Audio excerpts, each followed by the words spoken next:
श्याम नमस्कार, कैसे हो आप सभी? उम्मीद करता हूँ कि स्वस्थ होंगे, मज़े से होंगे, पढ़ाई बढ़िया कर रहे होंगे और महेश जी का इंतज़ार कर रहे होंगे। Mahesh ji sir, important question क्षमा चाहूँगा, मेरे दिमाग से निकल गया था कि आपका पेपर 23 को है। मेरे मुझे लगा कि फर्स्ट सेमेस्टर का 24 को है और आपका 25 को है, तो कल मॉर्निंग में आपके क्वेश्चन उपलब्ध करा दूंगा अच्छे से बना के। लेकिन क्या करूँ, मैंने जैसे ही कमेंट देखे बच्चों के, तो बच्चे कमेंट पर कमेंट, सर एग्जाम तो कल ही है, फिर परसों क्या? और परसों मैं अपलोड करके भी क्या करता, फिर वो तो गलत बात हो जाती ना। तो आपका और मेरा जो विश्वास था चैनल के प्रति, आपका जो प्यार प्रेम स्नेह जो था, और आप शायद आपके 2-4 जो मार्क्स कम आते के लिए आप मेरे को जिम्मेदार ठहराते, लेकिन मैं क्षमा चाहूँगा। मेरे दिमाग में यही था कि अभी एग्ज़ाम में 1-2 दिन है, तो फिर हम आराम से कल तक लेकिन मैंने जैसे ही बच्चों के कमेंट पढ़े, फिर मैंने जाकर देखा, क्या बोलते हैं, टाइम टेबल। फिर मेरे को लगा कि अभी तो पीपीटी नहीं बन पाई है, लेकिन इंपॉर्टेंट टॉपिक मैं आपके लिए ले आया हूँ। आप उनको एक बार लिख कर अपनी कॉपी में या अपना जो भी जिस नोट से तैयारी कर रहे हो उसमें अंडरलाइन करके उन टॉपिक्स को रट डालो। 101% वो सुबह एग्जाम में देखने को मिल जाएंगे, इस बात की गारंटी मैं लेता हूँ। जो क्वेश्चन सही तरीके से नहीं बन पाए वो कोई बात नहीं है, लेकिन वो जो टॉपिक जो मैं बता रहा हूँ वो सुबह एग्जाम में आएंगे, इस बात की गारंटी मैं है। अब की ओर बढ़ लेते हैं अपन।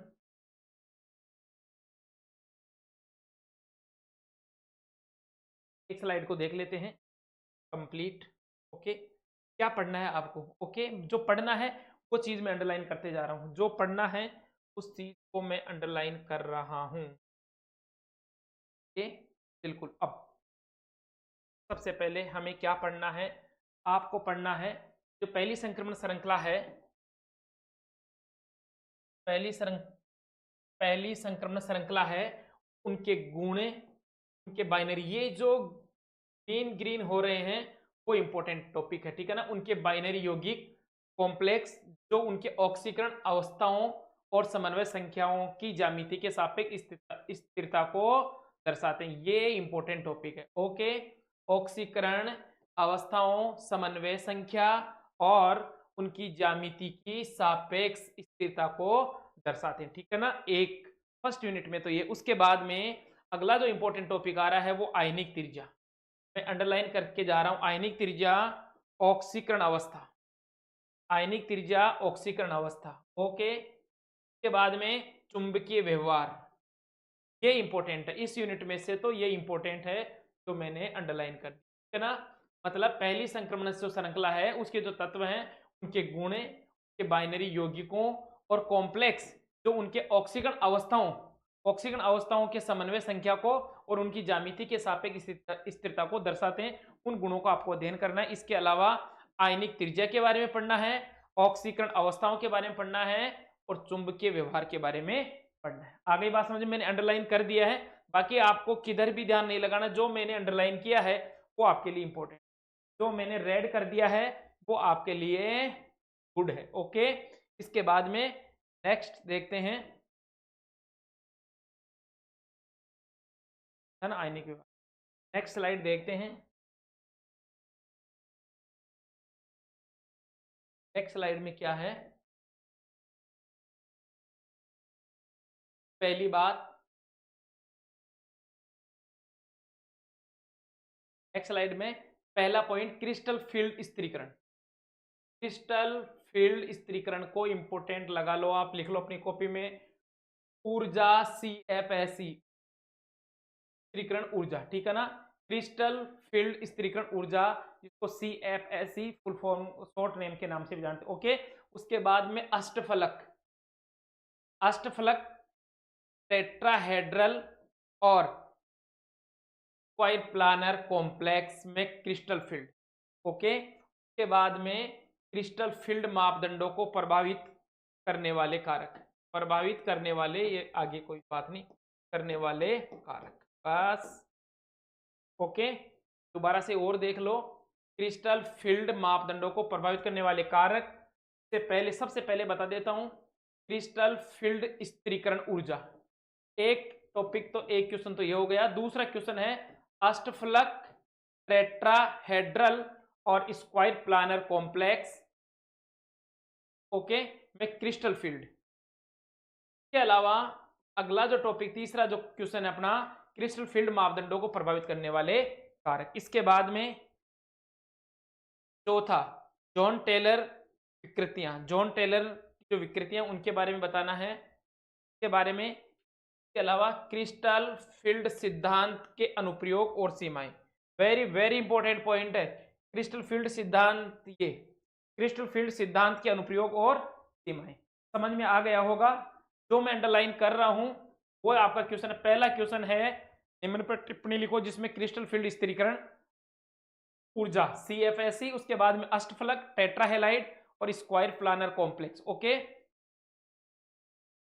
स्क्वायर प्लानर कॉम्प्लेक्स में क्रिस्टल फील्ड। इसके बाद में क्रिस्टल फील्ड मापदंडों को प्रभावित करने वाले का समय कम था, इसलिए इसकी पीपीटी नहीं बन पाई। जो टेक्निकल टीम है उन्होंने जवाब दिया कि सुबह बनाएंगे, और सुबह तो शायद आपका एग्जाम हो ही जाता, सुबह तो सुबह ही है। फिर इसलिए इन क्वेश्चंस को डायरेक्ट मैंने कॉपी पेस्ट करके आपके सामने लेकर आया हूं। क्रिस्टल फील्ड को समझाइए, उनके मापदंडों को प्रभावित करने वाले कारकों को समझाइए, ठीक है ना। जॉन टेलर की विकृतियों के बारे में बताते हुए क्रिस्टल फील्ड सिद्धांत के अनुप्रयोग और सीमाओं को बताओ, ऐसा ही क्वेश्चन आ जाएगा, ठीक है। इतना सा आप कर लेना आज के लिए, बाकी कोई दिक्कत नहीं, ठीक है। नेक्स्ट, अगली स्लाइड की ओर बढ़ते हैं।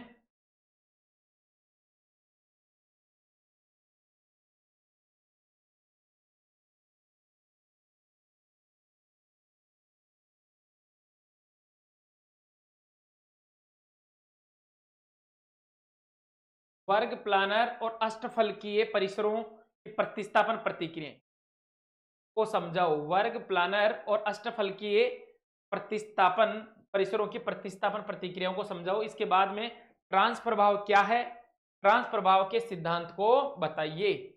ट्रांस प्रभाव क्या है और ट्रांस प्रभाव के सिद्धांत को बताने। यहां से एक क्वेश्चन तो ये मिला है और दूसरा क्वेश्चन ट्रांस, पहला तो क्वेश्चन मिला है वर्ग प्लानर और अष्टफलकीय परिसरों की प्रतिस्थापन प्रतिक्रियाओं को समझाओ, और दूसरा क्वेश्चन मिला है ट्रांस प्रभाव क्या है, ट्रांस प्रभाव के सिद्धांत को समझाइए। ओके, के बाद में नेक्स्ट स्लाइड की ओर बढ़ते हैं।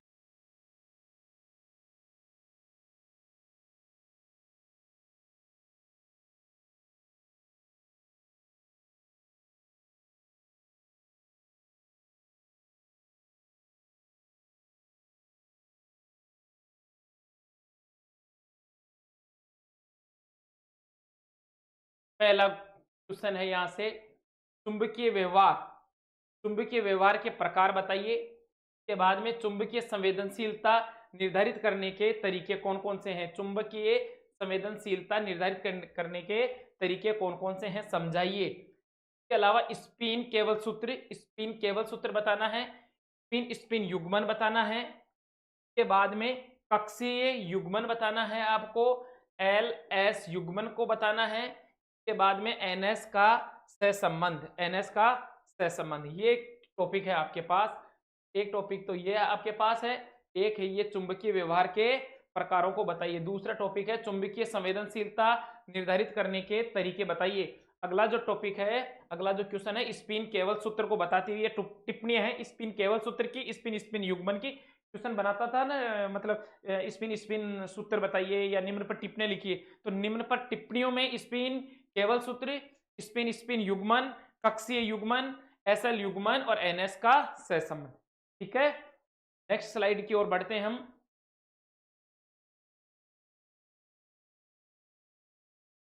ओके,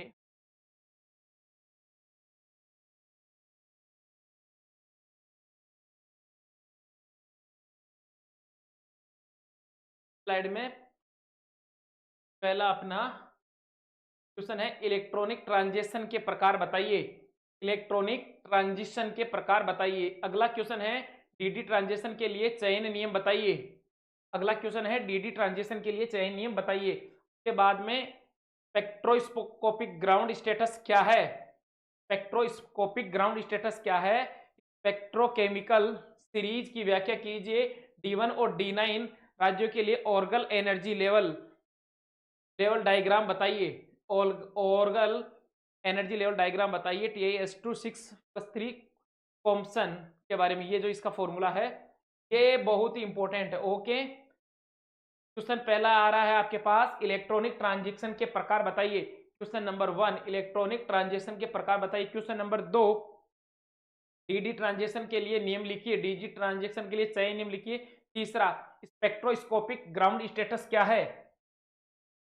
स्पेक्ट्रोस्कोपिक ग्राउंड स्टेटस क्या है? अगला क्वेश्चन है, स्पेक्ट्रोकेमिकल सीरीज के बारे में बताइए। और नेक्स्ट क्वेश्चन D1 और D9 जो कक्षक हैं उनके लिए ऑर्गल एनर्जी लेवल डायग्राम बताइए। ओके, उसके बाद में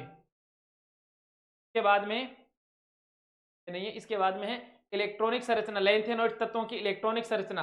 तो एस ब्लॉक के एफ ब्लॉक की जो तत्व है वो लैंथेनॉइड, उनकी इलेक्ट्रॉनिक संरचना। ऑक्सीकरण अवस्थाएं किनकी बतानी है सर? लैंथेनॉइड तत्वों की। लैंथेनॉइड तत्वों की इलेक्ट्रॉनिक संरचना, ऑक्सीकरण अवस्थाएं, आयनिक त्रिज्या और लैंथेनॉइड संकुचन, जटिल गठन, घटनाओं और अलगाव, लैंथेनॉइड यौगिक। ठीक है ना, ये बताना है, ये इंपॉर्टेंट है इसमें। ओके, उसके बाद में रसायन विज्ञान, यूएनपी, एनपीपीयू और एएम के पृथक्करण की, रसायन विज्ञान, बाद के एक्टिनोइड और बाद के लैंथेनोइड के बीच की समानताएं बतानी है। ओके, यहां तक बताना है। कंप्लीट हो गया। दोबारा से और देख लो यहां पर, रसायन विज्ञान, यूएनपी, पीयू, एएम पृथक्करण की, रसायन विज्ञान के बाद में एक्टिनोइड और बाद के लैंथेनोइड के बीच की समानताएं। और एक स्लाइड और बच रही है हमारी बाद में। तो